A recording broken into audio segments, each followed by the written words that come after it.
back to the channel, everyone. Today we're in the garage working on the Audi, and that's because I've been having some steering issues. It's gonna be a simple, quick video. It's gonna be a little bit of a trial and error diagnosis with this, but I do have an idea of what's going on if you, in fact, have notchy steering while you're turning. Long story short, I put my summer rims back on, which have slightly wider tires, which definitely amplified the problem that I'm going to explain to you in a moment. So I noticed that while driving my car around, as I would rotate the steering wheel to about 25 degrees left or right, I would feel it get super tight for a spot, and then it would loosen back up into normal steering feel. And so that got me thinking, there's a few things that could be wrong. One, it could be the steering rack on my car could be going bad because it does have 142,000 miles on it. Or the main cause for these cars is the intermittent steering shaft. That's the shaft that connects the bottom side of your steering wheel inside of the steering column, down through the firewall, into the backside of your electronic steering rack underneath your car. And the shaft actually kind of bends like this at a point. Say this is your steering wheel.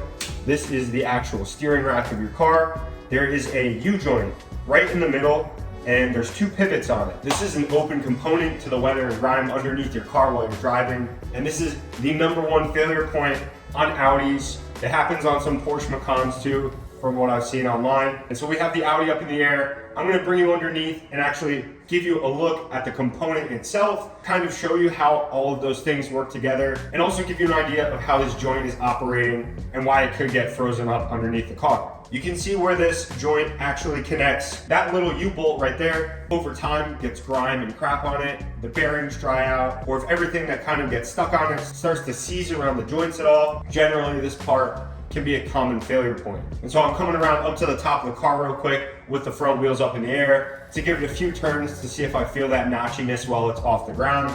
And I do feel it a little bit. You'll feel it a lot less because there's no weight on the car, of course, but that's a pretty good indicator that without the tires touching the ground, it's gonna be the joint or the steering rack that's the issue. So now coming back underneath the car, what I'm going to do is simply take WD-40 or any anti-rust penetrating lubricant, whatever you have in your shop, to give this a try and really just soak the hell out of the bottom of this joint. There's two pivots on each side, right, with bars that cross through the center of each other. And so this is the spot that you really want to hit over and over and over again. And to really work it into the car, I recommend spraying it down a good bit, drenching it, letting it soak for a minute, coming up into your car, and then turning the steering rack full lock left and full lock right a couple times back and forth. This is gonna allow for those joints to wiggle back and forth and let the fluid kind of sink in and penetrate any of the crap that could possibly be seizing them. And like I said, just cycle this through a few times. Keep on doing it, go underneath, spray it, let it soak, come back up top, turn it a couple times, get those cycles really set in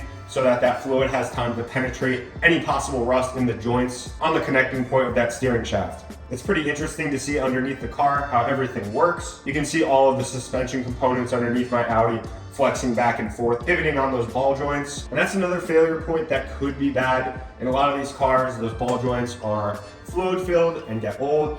They crack, dry out, get a little sticky. It's a possibility, but I took a look at them. I don't really think that's the case necessarily. They're not in the best condition because I had slammed this car and driven it up a very hard 90,000 miles. But taking a look at everything, I'm gonna do this over and over and over again. For a lot of people online, I've seen that this works well for them. And so I had to give it a try myself before I end up replacing the joint, which is $700, or the rack itself, which I didn't even check how much that costs. Realistically, I don't wanna know. Drop her back down, give it a test, slowly but surely. Come around. If you're a part of the channel, I appreciate it more than you know.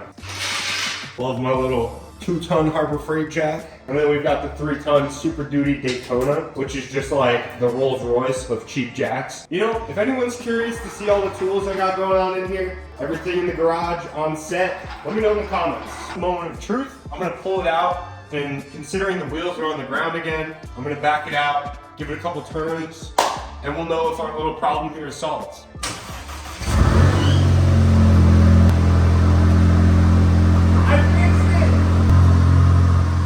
All right, we actually fixed it. This is so sick. I grabbed the light. I'm gonna bring you outside real quick and show you. A little rainy outside, it happens. So what I was talking about before is about yay or yay, it would stick. And then I have to like muscle the hell out of it to turn it over. Considering I can take my fingers and turn it like that while we're sitting still nonetheless. Oh, M2 peeking on me over there. That means we successfully fixed the sticky steering in the Audi. I'm so happy that it was just that. And it's such an easy fix. All you need to fix your issue is a little can of WD-40, $5 maybe. So I would call that successful. And so before ever replacing that steering shaft on your Audi, the A4, the A3, the A6, the Q series, the Porsche Macans, they all share the exact same U joint. So if it's ever stuck, give this a try. If you found that helpful, hit the like button, make sure to drop a comment whether or not you're giving this a try to your car. And make sure to hit that subscribe button to stay tuned because my car's getting old, so we're gonna have a lot of services to do, and I have a lot of modifications back here hidden on the shelf